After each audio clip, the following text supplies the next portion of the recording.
Okay, then in this session, we will learn about actually built-in functions, .py. So how many built-in functions do you know already, guys? Tell me. Print, yeah, print, you know the print, yeah, we have used it. And then len, do you remember the len? Yes. And type, just to check the type. And maybe actually Split. min, max, sum. I think I may not remember all the built-in functions. So what I could actually check is from my documentation, 30 days of Python. So it would be good also for you just to come here and also check later. As you can see, I have a list of built-in functions: absolute value, or any ASCII, a bin, Boolean, breakpoint, byte array, bytes, callable, so class methods, compile, and something like this. Yeah, different. But from this, I will select some important. Already I select type, some string, I forgot to string, int, and string, and maybe because we can't learn all of them at once, okay? But sooner or later we cover most of them, and range is so important, and I have to use range and maybe a list, and what else here?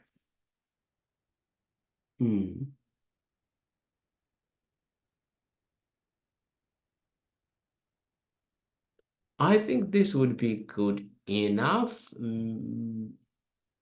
already, and float would be good.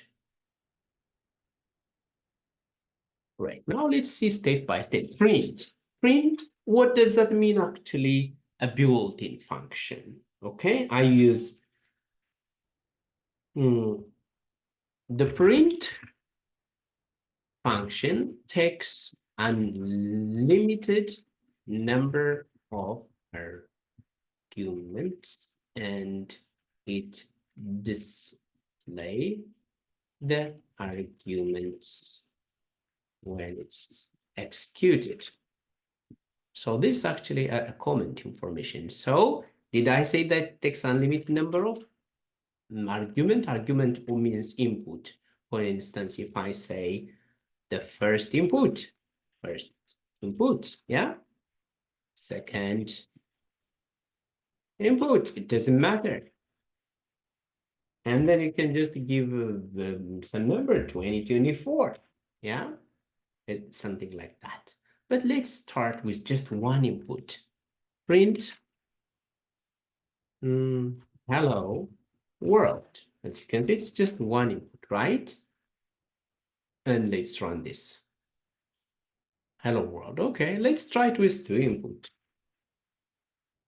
Like this. Hello world. No, just maybe like that. Yeah, it should work, right? And maybe let's go for more. Print hello world. And as you can see now, this is three different input.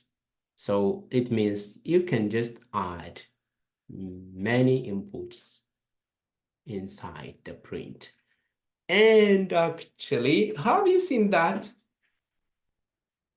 Anything that you print all the time, add a new line.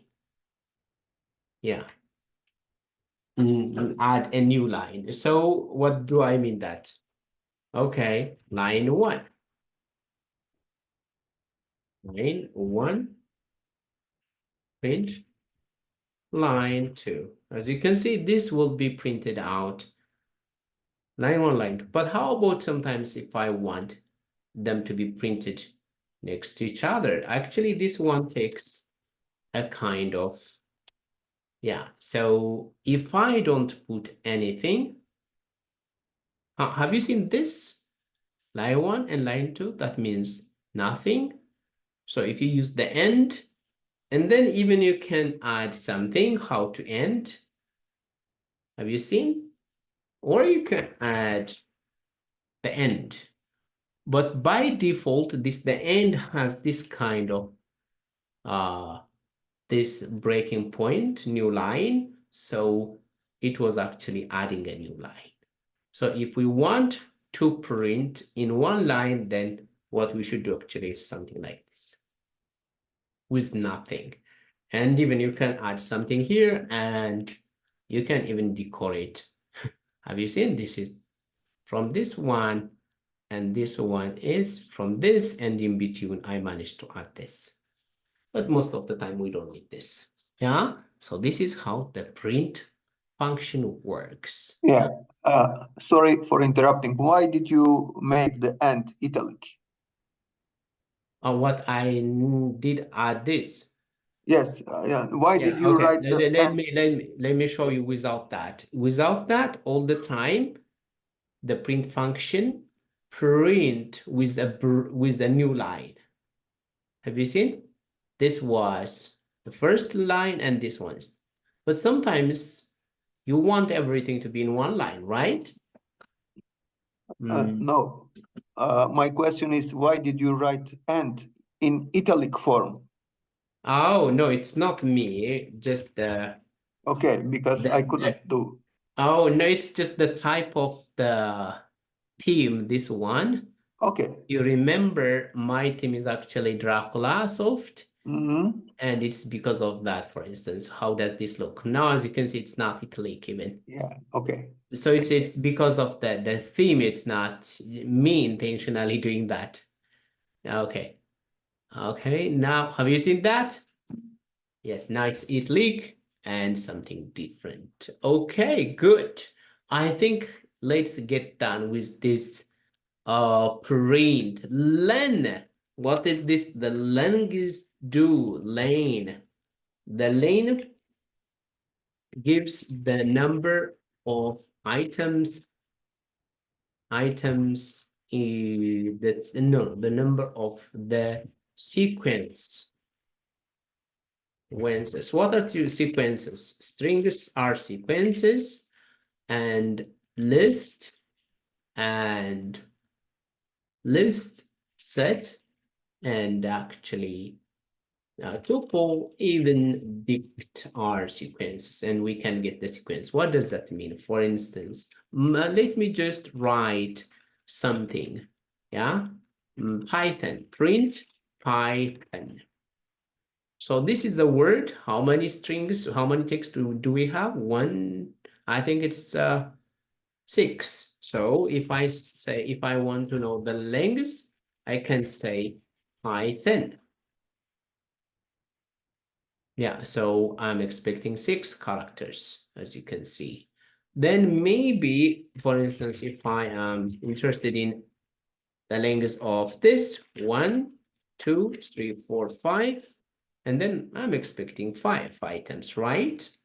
Yes, 5 items. So this all allow us to know the number of items in a sequence. It could be a string, it could be a list, or set, tuple, or dictionary.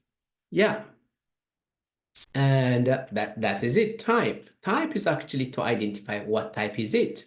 For instance, if I say print type of 10, what would be the type of this, guys? You tell me. Huh? Integer, right?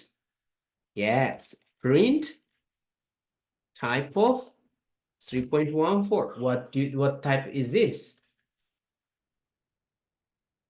Float. Print type of Python. It's going to be string. Okay, how about print type of this 1, 2, 3, is going to be actually list. Yeah. And if so you can just use type to know the type. Minimum, maximum, and sum. Sometimes we can get the minimum and the maximum of some numbers. Print, and then mean of 1, 2, 3, 10, minus 100, and 0. What's the minimum in this value? Minus 100. Yes. And then if we check the maximum value for the same, actually, what is that? The maximum value would be, I think 10 is the maximum value. Yeah, good. And then maybe if we want this all to sum up, I can just do the same again and change this to sum. But the sum doesn't take multiple values or inputs. Instead, everything should be as one input. As you can see, sum takes at most 2 arguments, but given so, this should be actually in a form of a list. It's in a form of a list to be summed up. So let's calculate first what would be the sum. As you can see, 16, I think. Then when we subtract this, is it going to be 84? Minus 84. Yes, good. Now we saw this sum. Now let's see int, float, string, range, and also list. Okay, what's int? You know, last time I was actually showing you print.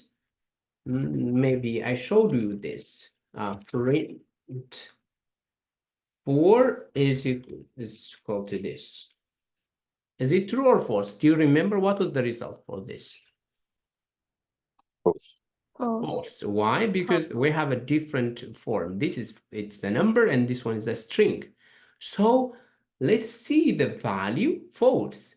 Let's change this one to be true. So how about if we change this to int? Now, as you can see, actually, I am changing this to now it exists as in string, and now I'm changing it to integer. An integer. And now, yeah, it's true. Great. Or maybe, how about if I do the other way?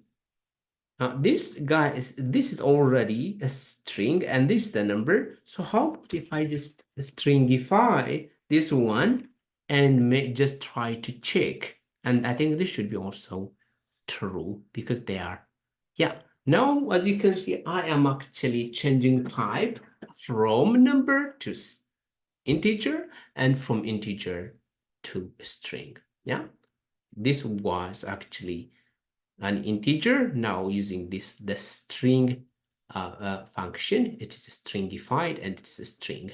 And this was an integer and this changed it to, this was a string and changed it to integer. Yes.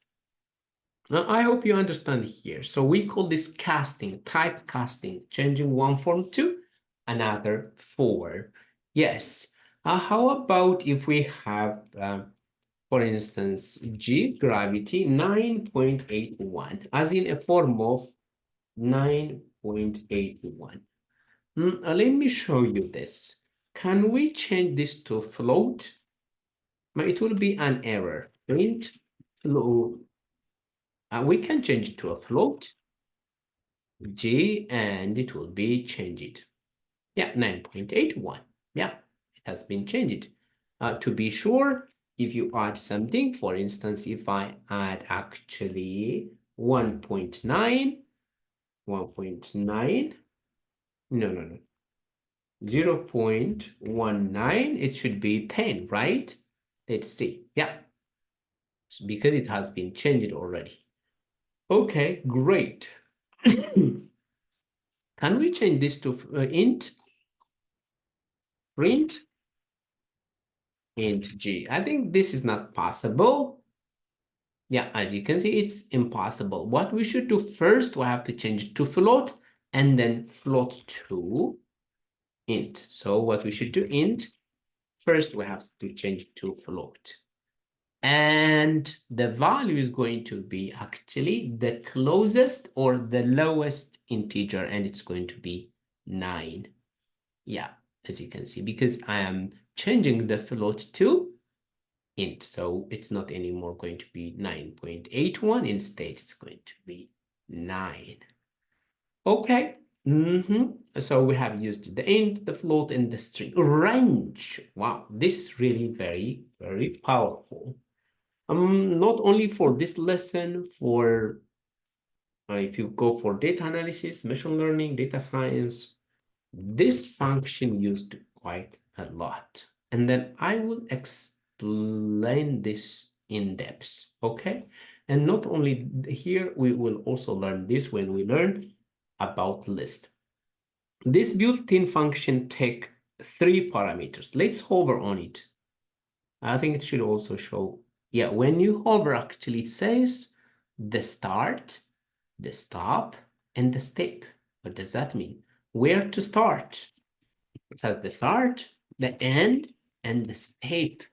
These are actually the parameters. What does that mean? For instance, and range usually generate, I have to usually, I mean, it not usually even, it generates integers.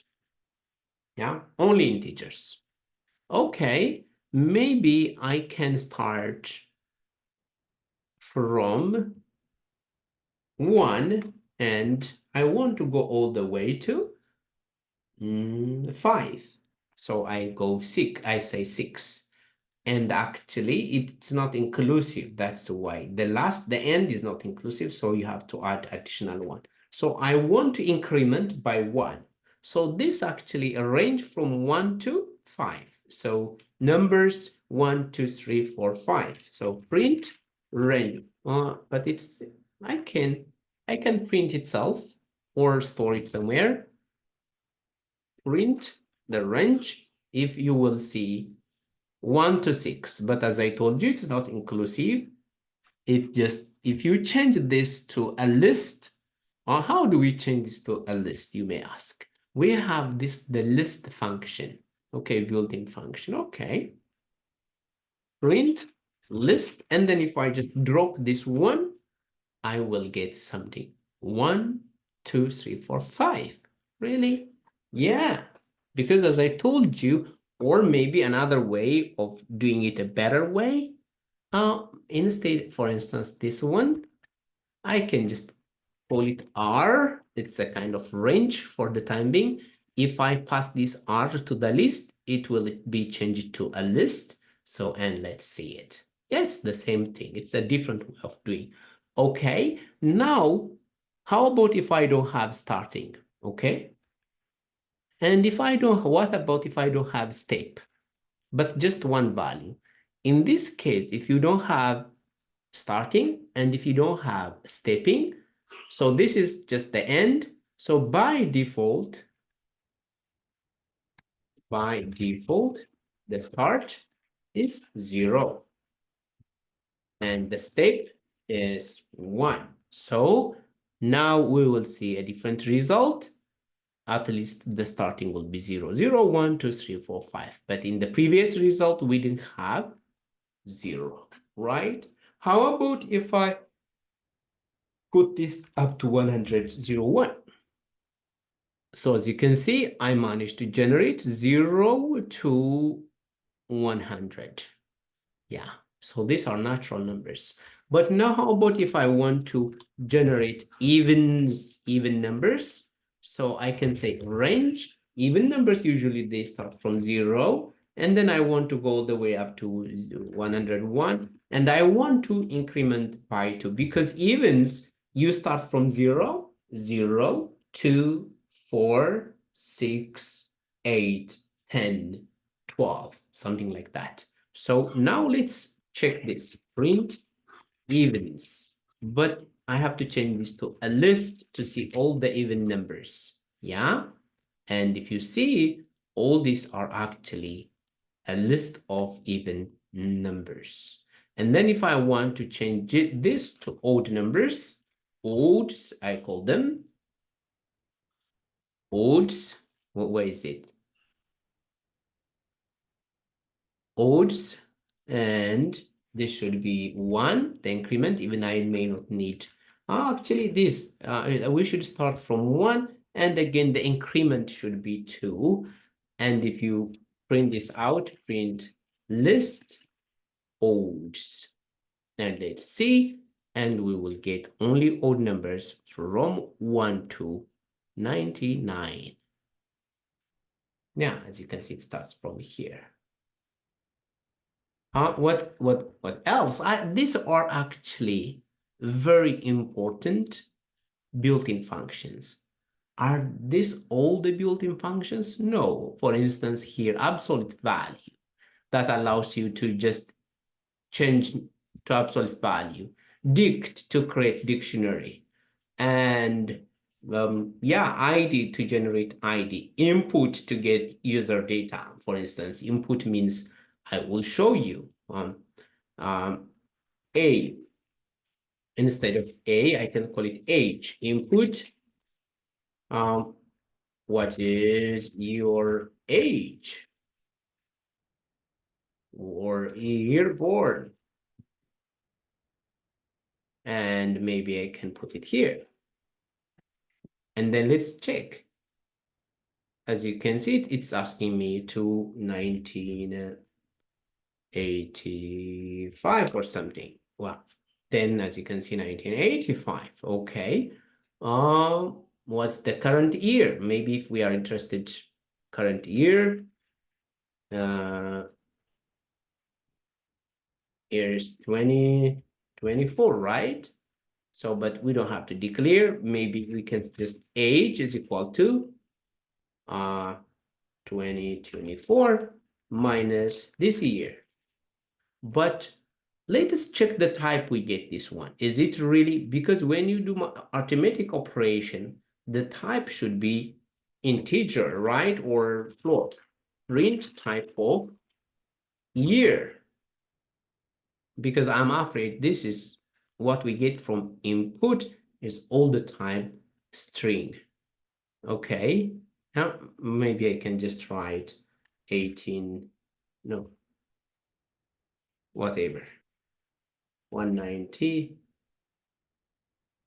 As you can see, there is some problem here, and supported operand type for int and string. So what we should do, we can wrap this into int. That means we are getting it as in string, but changing it to integer. After this, we will not have a problem. It will work. And let's check the age. The age of this person. Yeah, it's asking me year born, maybe someone who was born in 1964. By now, maybe it's 80, or I don't know. What is that? Oh, is it 60? How comes? Is that, yeah, 60? Yeah, that's because 36 and 24. Yeah, good. So it makes sense. Well, there are quite lots of built-in functions, but you don't have to learn them in one go. We learn them step by step.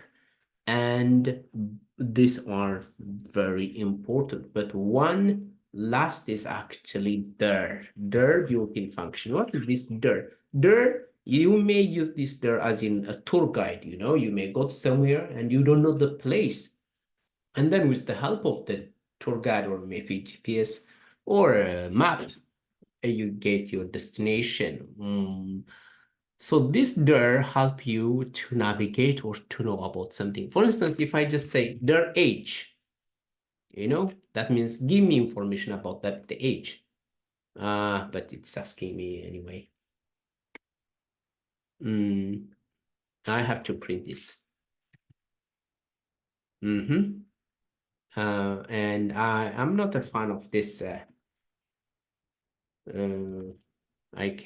This input, because it asks you over and over. Oh, the agent again is okay, whatever. Anyway, I can just put, for instance, a string here, okay?